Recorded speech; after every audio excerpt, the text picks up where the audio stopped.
কেউ যদি জমজম কূপ স্বপ্ন দেখে, জমজম সম্পর্কে আপনারা জানেন যে আল্লাহ রাব্বুল আলামিন জমজমকে দুনিয়ায় প্রেরণ করেছেন বা জমজমকে আবিষ্কার করেছেন, জমজমকে আমাদের জন্য পান করার একটি মাধ্যম হিসেবে প্রেরণ করেছেন বা জমজমের পানি বরকত কল্যাণ রেখেছেন। যে অর্থ আপনি ব্যবহার করেন না কেন, সবথেকে সহজ অর্থ এবং সবচাইতে সাবলীল অর্থ যদি আমরা বলি যে ইউসুফ আলাইহিস সালামের মাধ্যমে আল্লাহ তাআলা মুসলিম উম্মার জন্য কিয়ামত পর্যন্ত সকল মানুষের জন্য একটি নিয়ামত বরকত রেখেছেন জমজমে এবং বরকতের ব্যবস্থা করে দিয়েছেন, কল্যাণের ব্যবস্থা করে দিয়েছেন।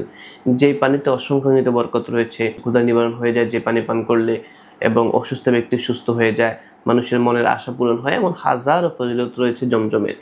তো কেউ যদি এই জমজম কূপ স্বপ্ন দেখে বা জমজম থেকে পানি পান করতে দেখে, তবে এই স্বপ্নের ব্যাখ্যা বা তাবির হলো ব্যক্তি জীবনে কল্যাণ লাভ করবে, বরকত লাভ করবে এবং সে ভালো কাজে ইচ্ছা করলে তা পূর্ণ করতে পারবে। সহজ কথা, কেউ যদি জমজমের পানি পান করতে দেখে, তবে এই স্বপ্নের ব্যাখ্যা বা তাবির হলো ব্যক্তি কল্যাণ লাভ করবে, বরকত লাভ করবে, তার জীবন সুন্দর হবে এবং সে কোনো ভালো কাজে ইচ্ছা করলে সেটা করতে পারবে। আল্লাহ তাআলা সহিহ বুঝ দান করুক, সকলকে বুঝার মতো তৌফিক দান করুক, সকলকে নেক সুস্থ হায়াত দান করুক। আজকে বিদায় নিচ্ছি, দেখা হবে আবার নতুন কোনো বিষয় নিয়ে, নতুন কোনো পর্বে, নতুন কোনো ভিডিওতে। ততক্ষণ পর্যন্ত অপেক্ষায় থাকুন, আমাদের জন্য দোয়া করুন। আসসালামু আলাইকুম ওয়া রাহমাতুল্লাহি ওয়া বারাকাতুহু।